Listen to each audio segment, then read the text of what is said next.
Hello everyone, this is Colin once again. I'm making this video because I did a lecture at my college not too long ago. It was probably, I want to say 3 to 4 days ago. And the subject of the lecture that I delivered was just talking about an alternative look at the resurrection of Jesus, or not necessarily the resurrection, but the topic of the lecture was, did Jesus really die on the cross? And I give this lecture using no Islamic texts at all. See, some people think that I'm going to stand up there and give this lecture where I just, quote the Quran and then, basically go on this huge diatribe about how the Quran must be right and therefore if you look at anything else, it's wrong. I actually use not only historical circumstances and evidence, but I also use Jewish first century culture as recorded by Jewish scholars and scholars who have analyzed the. I go through the entire Passion. I start with the Garden of Gethsemane. Actually, I start with the upper room and then go to the Garden of Gethsemane, then the trial before Pilate, and then the crucifixion, and then post resurrection appearances with Jesus. Now, I give full credit to some of my sources are from the works of the late Sheikh Ahmed Didat. Of course, for those of you who are thinking or assuming that I just use his crucifixion or crucifixion pamphlet, that's actually incorrect. However, I do give him credit for being the first one to in the modern era to bring some counter arguments forward. But this video is not about my lecture. My video is actually about the Q&A session of my lecture. And during the Q&A session, there were a number of Christians in the audience, and they asked a lot of really good questions. And one question that was asked to me was, what did I think of the Apostle Paul? Since I really don't talk about Paul in my lecture, since Paul was not an eyewitness to the happenings, and since he's not really writing about the events as outlined in the Passion as far as details, but more he reduces the Passion to just purely a theological discourse. And so because of that, I don't really quote him. But it's a good question to ask. What do I think of Paul? Well, I brought up during the Q&A session, my response was, I don't think very much of Paul, mainly because I think Paul, at least Paul as an individual, or at least as he's defined in the Acts of the Apostles, is not very satisfactory and consistent. And when I gave that response, the Christian retorted by saying, well, what do you mean? Are you saying that, Paul contradicts himself? And I said, yes. And in fact, not only does he contradict stories being told about him, but the book that enshrines him being the star of the narrative, contradicts itself as well in telling his conversion story. So to me, I find it very hard to give a lot of historical credit to a document that contradicts itself on so many key points. And he asked me for evidence. And at the time, I didn't know every single reference. I knew two references, one in Galatians, and I knew one was at the beginning of the Acts of the Apostles with regards to the apparent contradictions.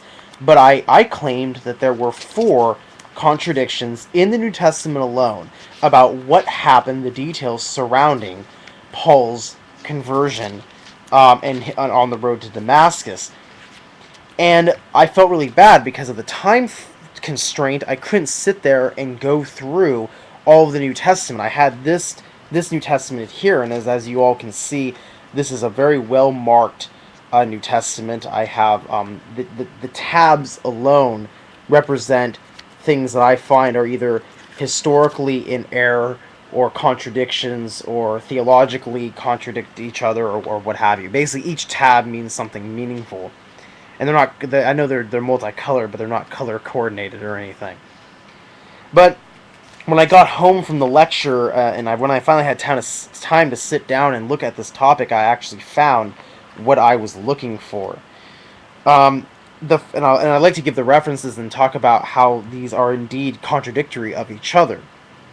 The first tale of the conversion does not actually quote Paul. It's Luke telling the conversion story.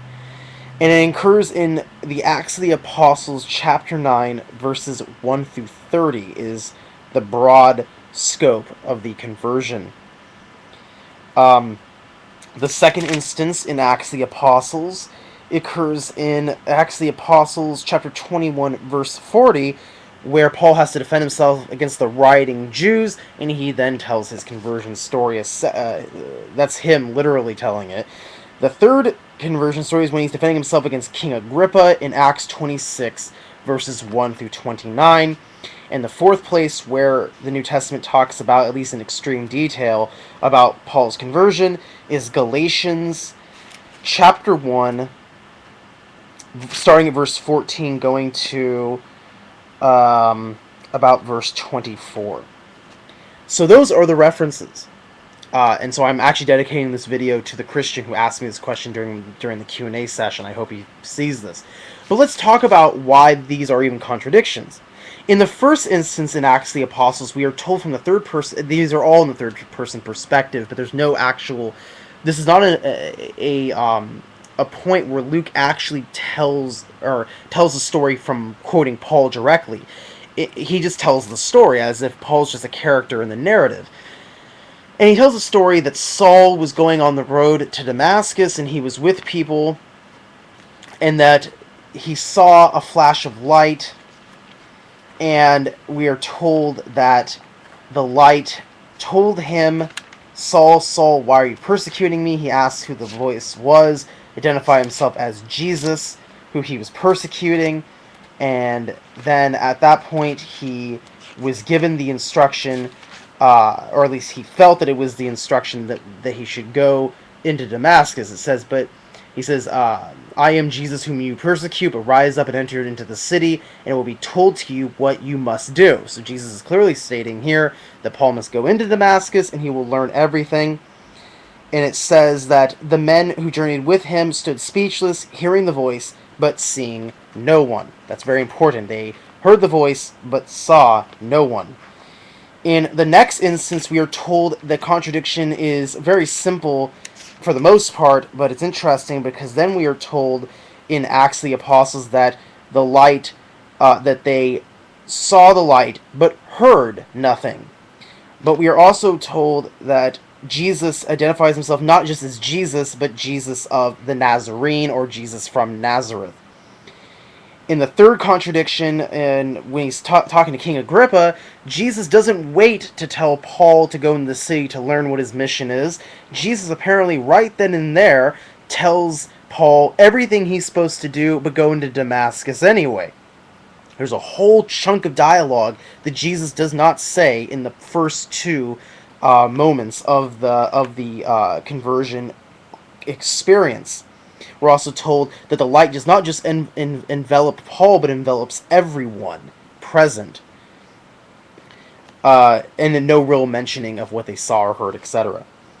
In Paul's own words, however, we are told that after he says in verse 16 of Galatians chapter 1, to reveal his Son in me, that I might announce him as the gospel among the Gentiles, immediately I did not confer with flesh and blood.